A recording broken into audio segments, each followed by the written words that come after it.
इस बार की जीत बीजेपी के लिए बहुत खास है क्योंकि बीजेपी ने इस बार दक्षिण के राज्यों में अपना खाता खोला है। दक्षिण विजय का सपना बीजेपी लंबे समय से देख रही थी, जो इस चुनाव में जाकर पूरा हुआ है। दक्षिण की कुल 129 सीटों में से बीजेपी को 29 सीटें मिली, जिसमें खास रही केरल की वो इकलौती सीट जिसे बीजेपी ने लंबे संघर्ष के दम पर जीता है। देखिए बीजेपी के दक्षिण विजय अभियान की ये कहानी। दक्षिण में खुला बीजेपी का द्वार, लेकिन नहीं हुआ 400 पार। दुनिया की सबसे पुरानी भाषा तमिल भाषा है।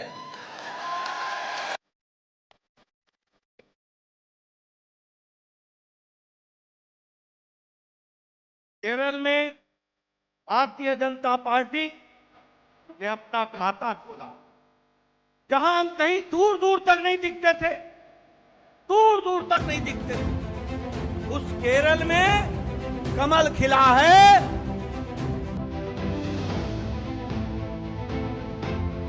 ये सच है, केरल में बीजेपी ने पहली बार अपना खाता खोला है। बात पूरे दक्षिण भारत में एनडीए के प्रदर्शन की करें तो यहाँ से पार्टी के लिए मिली जुली खबर है। बीजेपी ने आंध्र प्रदेश और तेलंगाना में बेहतर प्रदर्शन किया, केरल में एंट्री मारी, लेकिन कर्नाटक में उसे नुकसान हुआ है। वहीं तमिलनाडु की जनता ने बीजेपी पर भरोसा नहीं जताया। साल 2019 और 2024 के लोकसभा चुनाव के नतीजों पर एक बार नजर डालते हैं। 5 राज्यों की 129 सीटों पर पिछले चुनाव में बीजेपी ने मात्र 29 सीटें जीती थी। इस बार भी ये आंकड़ा इतना ही है। हालांकि वोट शेयर और सीटों के बंटवारे ने चौंकाने वाला काम किया है। इस बार भी बीजेपी ने 100 सीटें हारी हैं। पिछली बार तेलंगाना में कुल 4 सीटें मिली थी, इस बार बढ़त हुई और 8 सीटें जीती। कर्नाटक में बीजेपी को नुकसान हुआ है। पिछली बार 25 सीटें जीतने वाली पार्टी इस बार 17 सीटों पर ही सिमट गई।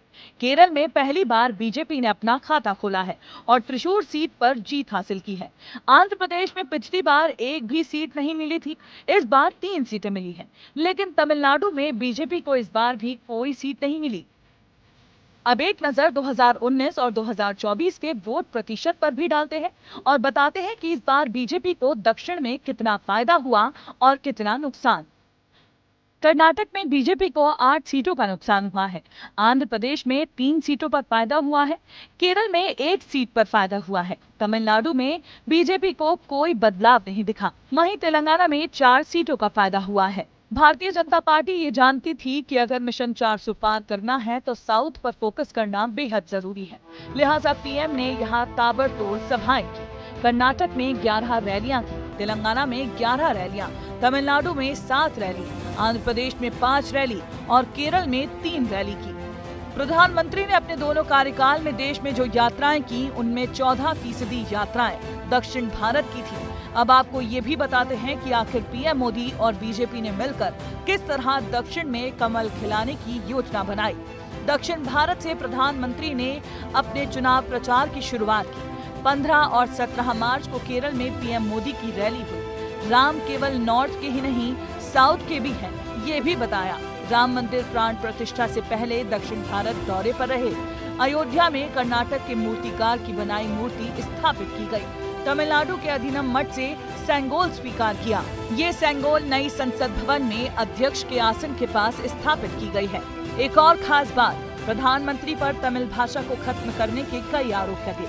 उन्होंने हर मंच से इसका जवाब देने की भी कोशिश की। दुनिया की सबसे पुरानी भाषा तमिल भाषा हिंदुस्तान की है, लेकिन दुनिया में जाकर के सीना तान करके बोलने का किसी को जरूरी नहीं लगा। इसकी मुझे पीड़ा है। भारत के अलग अलग कोनों में करीब करीब 100 भाषाएं पढ़ाई जाती हैं और बहुत से लोगों को ये पता नहीं होता कि दुनिया की सबसे पुरानी भाषा तमिल भाषा है।